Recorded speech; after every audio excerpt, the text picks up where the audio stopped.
Esta semana volvimos a abrazarnos en ese encuentro que reunió a más de 12.000 personas y estiman desde la CONADU 1,5 millones de personas en todo el país para reclamar por el cumplimiento de la ley de financiamiento universitario.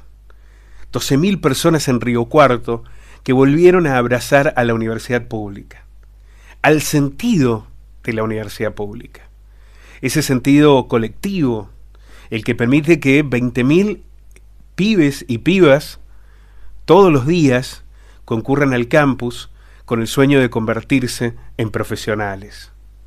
También el de docentes que aspiran a tener un salario digno en el que puedan investigar, formarse, capacitarse y de esa manera poder trasladar esos conocimientos a sus alumnos y alumnas.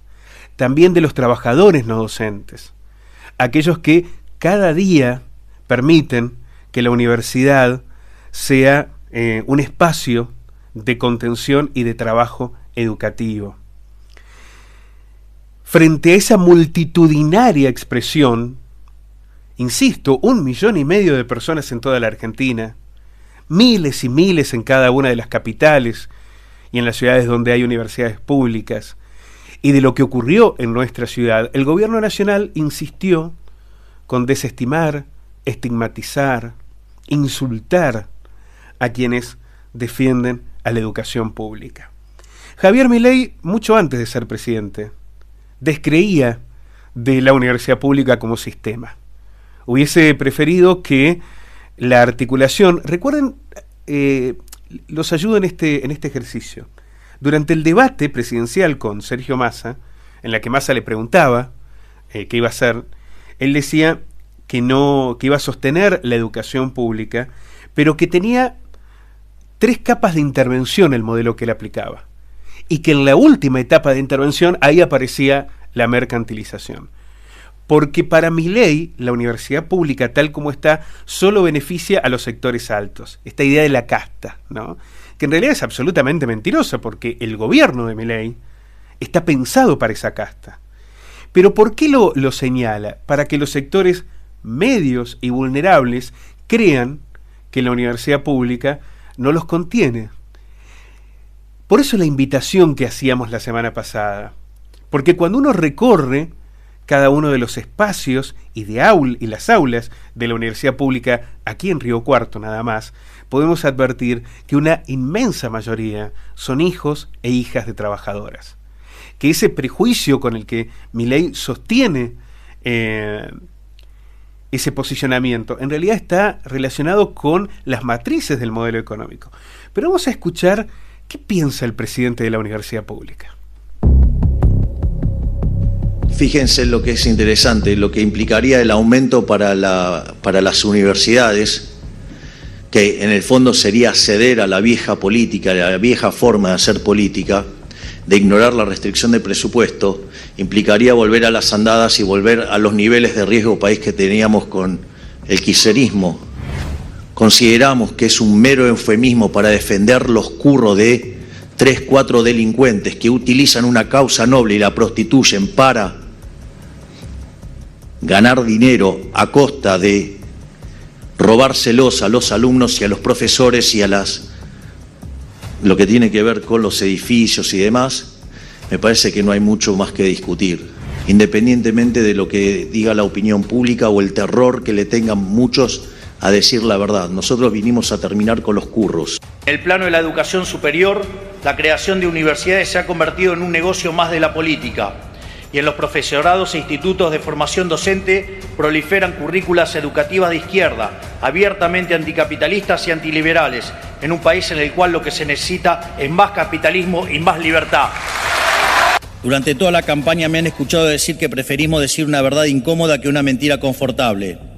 La verdad incómoda de la educación argentina es que la Universidad Pública Nacional hoy no le sirve a nadie más que a los hijos de la clase alta y los ricos y la clase media alta. O sea, y vos haciendo política, digamos, política pública o política económica, por llamarlo como se te cante el traste, vos no podés agarrar y decir, bueno, me voy sin seguro Y Mendoza, o sea, y vos tenés responsabilidad por 48 millones de personas. Vos sos pelotudo, te haces. Digo, perdón los términos, pero. Se entiende. Digo, pero tenés que tomar decisiones y mirar que hay gente atrás. Vos no te puedes olvidar que hay gente atrás. Porque vos te equivocás y la gente se caga de hambre. Claro. A vos no te va a pasar porque vivís una vida en una burbuja. Pero a los otros sí le va a pasar. Y vos laburás para esa gente. Entonces no es, a ver, cómo me masturbo mejor con un modelo. Es, tengo que tomar decisiones en un mundo con una incertidumbre de la puta madre.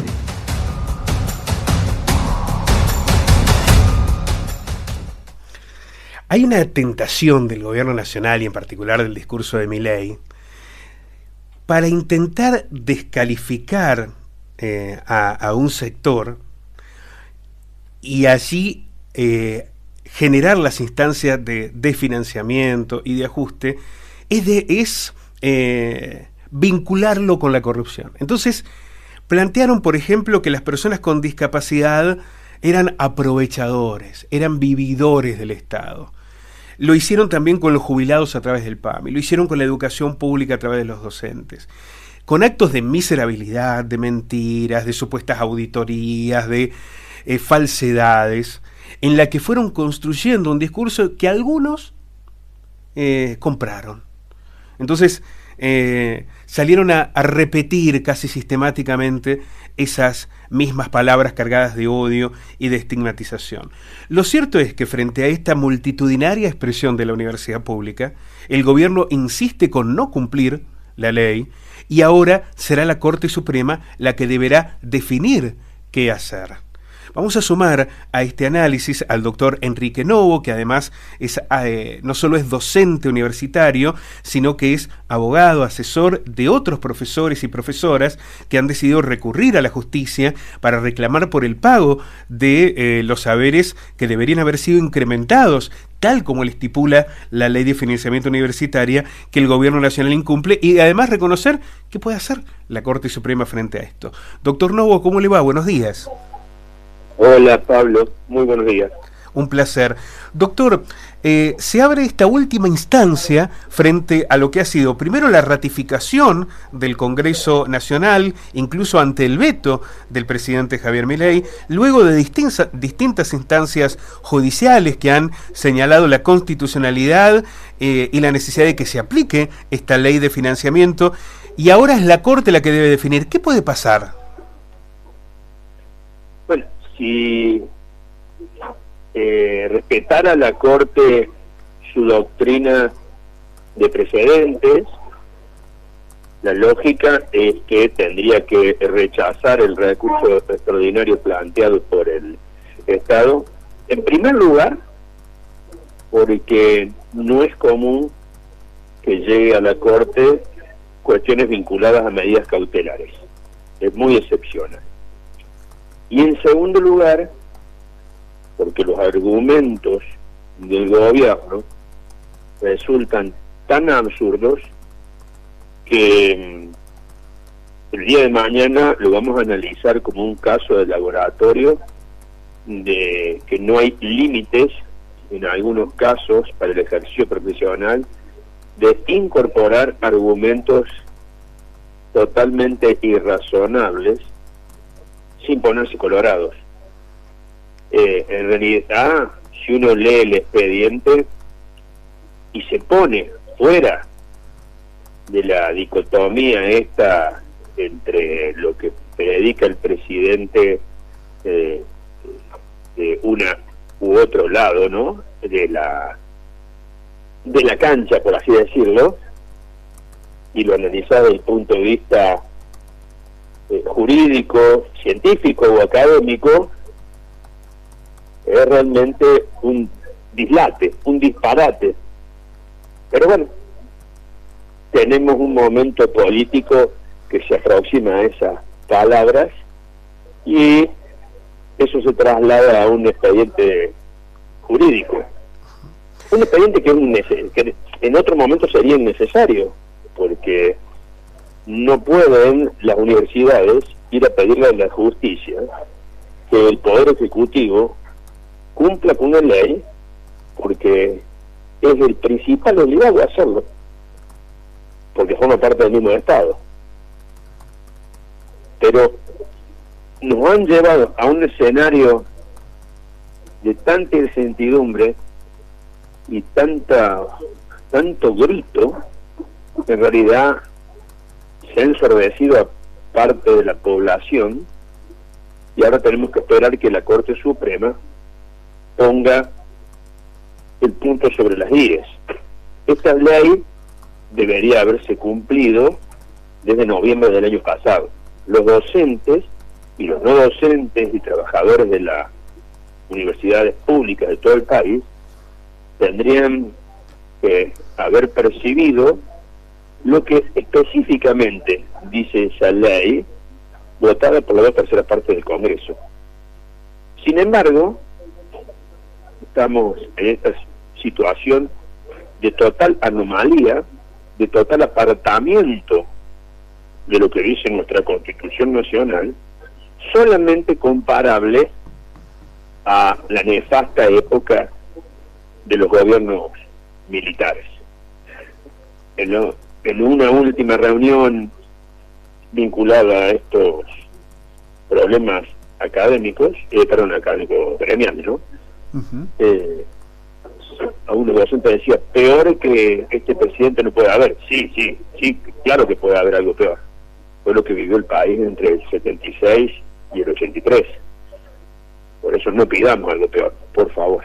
Eso es lo que decíamos. Desde el punto de vista procesal, la Corte tiene que expedirse sobre si rechaza el recurso extraordinario o no. Si lo rechaza, inmediatamente debería proceder el Estado Nacional a cumplir con la ley, o el juez en lo contencioso administrativo número 11 de Capital Federal debería disponer el embargo de las cuentas nacionales para poder cumplir con la ley de financiamiento universitario. Permítame hacer allí un paréntesis, doctor, porque es muy importante. En algún momento la justicia obligó, por ejemplo, en la aplicación de la ley de emergencia para la discapacidad, y el gobierno incumplió. Pareciera como que se sintiera por encima de las normas. En este caso, si la Corte rechaza el recurso extraordinario,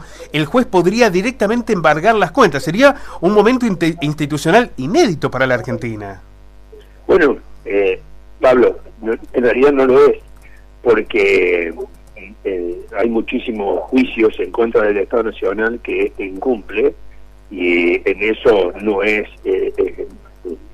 único en la era Milei. Se lo pregunto por la magnitud, ¿no? Por la magnitud de lo que implica. Pero es que no hay otra.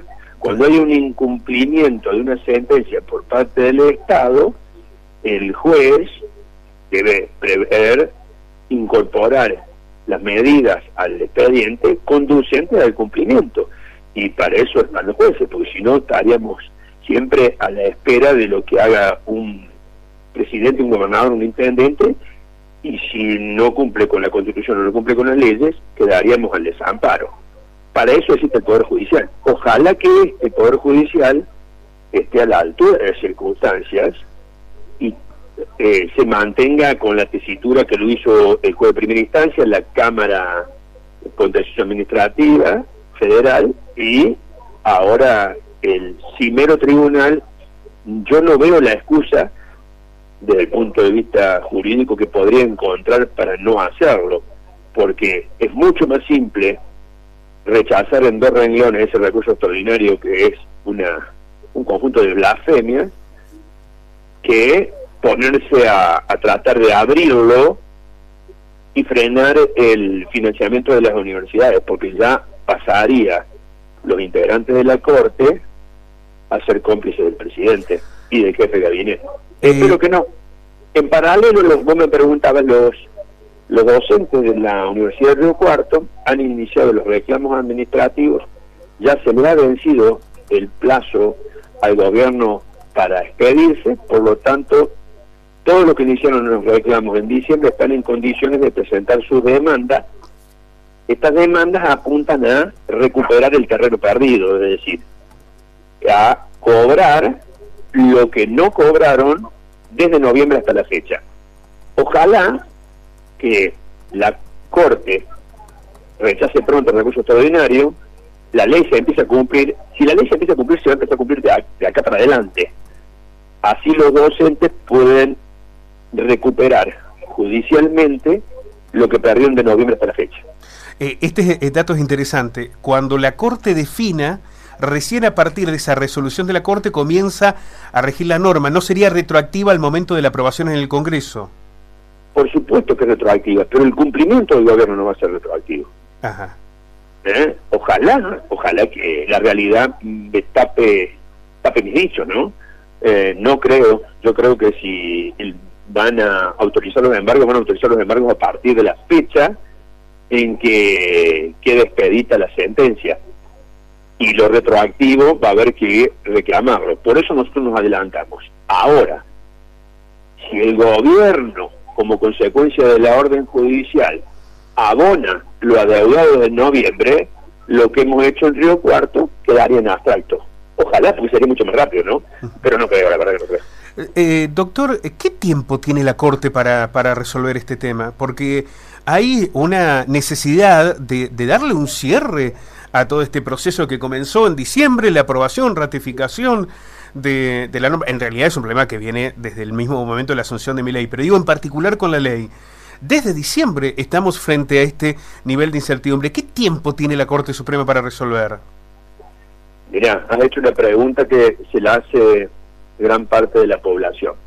Y justo viene a colación que la semana que viene se hacen unas jornadas en la UBA, Jornada Interuniversitaria de Derecho Constitucional, y el tema es justamente el activismo judicial y la Constitución. En mi caso yo postulo que necesitamos una regulación constitucional de la función judicial, porque está regulado en la Constitución el ejercicio de la función legislativa, el ejercicio de la función ejecutiva, que bueno, mucho el presidente no cumple, pero en el apartado de la Constitución Nacional destinado al Poder Judicial poco dice, y necesitamos que la Constitución diga algo como lo dice la Constitución de otros países. Por ejemplo, debería decir la Constitución el plazo máximo que tienen los órganos máximos obviamente en este caso la Corte del Poder Judicial. Porque, y ahí voy a dar respuesta, disculpar la introducción larga, pero tiene mucho sentido, no hay un plazo estipulado que la Corte deba cumplir. Por eso hay veces que se demora 15 años en responder algo y hay veces que lo hace en una semana. Por eso también se habla de que la Corte no es solamente un órgano judicial, sino también un órgano con poder político. Bueno, eso le iba a preguntar, doctor, porque, por ejemplo, cuando salió el decreto de necesidad de urgencia que planteó Milei y que todo el mundo decía, che, este decreto es inconstitucional, la Corte lo guardó, para no meterse en ese debate político. Los jueces de la Corte tienen naturalmente una impronta política más allá de lo técnico y jurídico que uno les reclama frente a esta situación.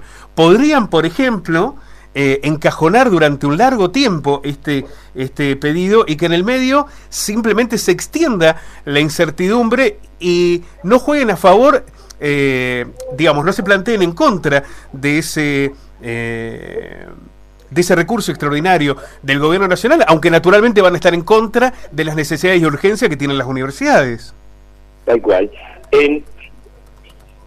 Soy un seguidor de los fallos de la Corte, no con esto puedo tener vamos a decir en términos claros, no tengo la bola de cristal, por supuesto, Ahora, en este caso puntual, hay veces que se huele la pronta respuesta, porque empieza a haber trascendidos. En este caso no hay trascendidos para dónde se expedirá la Corte, pero me parece que si no es la semana que viene, no va a llegar a fines de junio sin fallo esta causa. Pero, ojo, no con esto podemos asegurar que salga a favor de las universidades. Mi esperanza es que sí lo sea, pero tengo la casi certeza que el fallo va a estar pronto, pero no tengo la certeza del de qué lado saldrá. La gran esperanza que tenemos en las universidades es que hagan honor a su rol de máximos guardianes de la Constitución Nacional y se expidan de manera acorde al juzgado de primera instancia de la Cámara.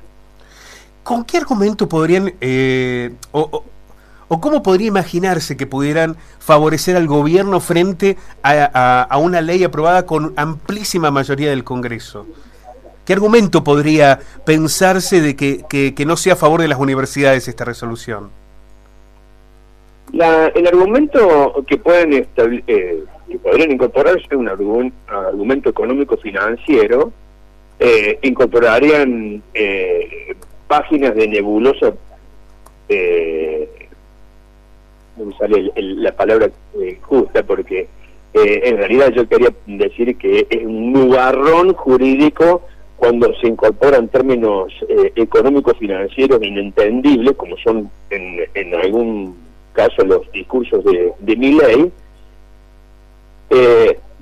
Lo posible está, y es incorporar esos párrafos barrocos de contenido económico financiero que no entienden ni los mismos economistas, pero en eso tanto los políticos como los jueces en algunos casos son expertos.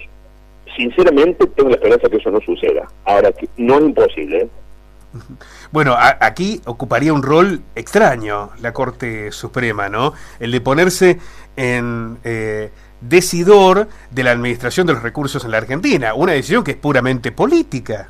Acá lo que tiene que resolver la Corte es la constitucionalidad, la legalidad, los aspectos jurídicos, pero decidir hacia dónde van los recursos. No, la Corte, por eso te había dicho antes, es mucho más simple para la Corte mantenerse, como lo hicieron los tribunales anteriores, en favor de las universidades, porque en realidad el expediente ese te obliga como juez y como entendido de derecho a dictaminar en ese sentido, porque no hay otra, ¿no?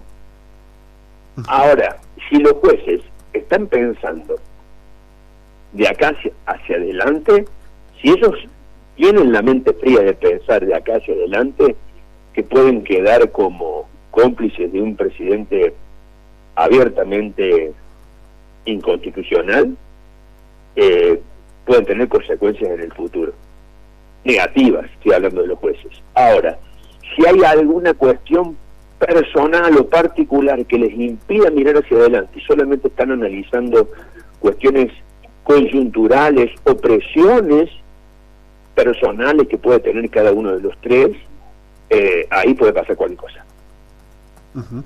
Quiero quedarme con esta frase que usted señala, doctor, esto de que si los jueces de la Corte piensan que pueden terminar como cómplices de este gobierno, esto podría tener consecuencias negativas para esos magistrados.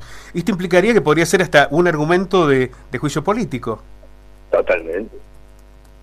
Porque es algo tan evidente, si uno lee el expediente, es algo tan evidente, la imposibilidad jurídica de sostener el argumento del presidente del jefe de gabinete. Obviamente cualquier entendido en derecho mediano coincidía en esto. Por eso, si el día de mañana la Corte, con este peso que tiene ahora, decide en contra de las universidades, todos sabemos que el gobierno de Milei tiene contados días, y quien haga el control político del accionar de los jueces, estos le van a dejar picando la pelota para que en 2 patadas le hagan un juicio político. Doctor, es demasiado evidente, no es que da lugar esto para las dos bibliotecas que se dicen, que podría haber razonamientos valederos de un lado y del otro. En este caso imposible. Ahora, perdón, dicen la palabra equivocada, imposible no, improbable. Pero si hay presiones, pero si hay algunas cuestiones coyunturales que nosotros desconocemos, podría pasar esto de una sentencia barroca, espantosa, a favor del gobierno de Milei, y sí, Sí, en estos tiempos puede pasar. Ojalá que no, porque la lógica nos lleva a un resultado favorable para las universidades, porque el sentido común, porque la ciencia, porque el derecho, porque la Constitución nos lleva para ese lado. Ojalá que nos sorprendamos. Doctor, quiero agradecerle muchísimo este análisis. Vamos a estar atentos especialmente a lo que suceda con esta resolución de la Corte, en lo que se pone en juego muchísimos valores de nuestra sociedad. Me parece que profundamente en el destino de la universidad pública están puestos los valores sustanciales de la Argentina actual y de la que viene. Muchísimas Pablo, gracias. Sí. Pablo, una última aclaración. Los 3 jueces de la Corte Suprema son personas muy inteligentes. Saben a la perfección de que lo que está buscando el gobierno es el desgaste para o cerrar las universidades, o arancelarlas, o dejarlas como ha quedado la educación pública en muchas provincias, ¿no? Creo que esa es la finalidad, es clarísima. Y los jueces de la Corte Suprema lo saben. Y son jueces con buen vínculo con las universidades por su pasado docente. Pero las realidades coyunturales nos pueden sorprender. Ojalá, te reitero, que esté en sus mentes la idea de privilegiar el sentido común y el respeto por la Constitución. Muchísimas gracias, doctor. Un fuerte abrazo.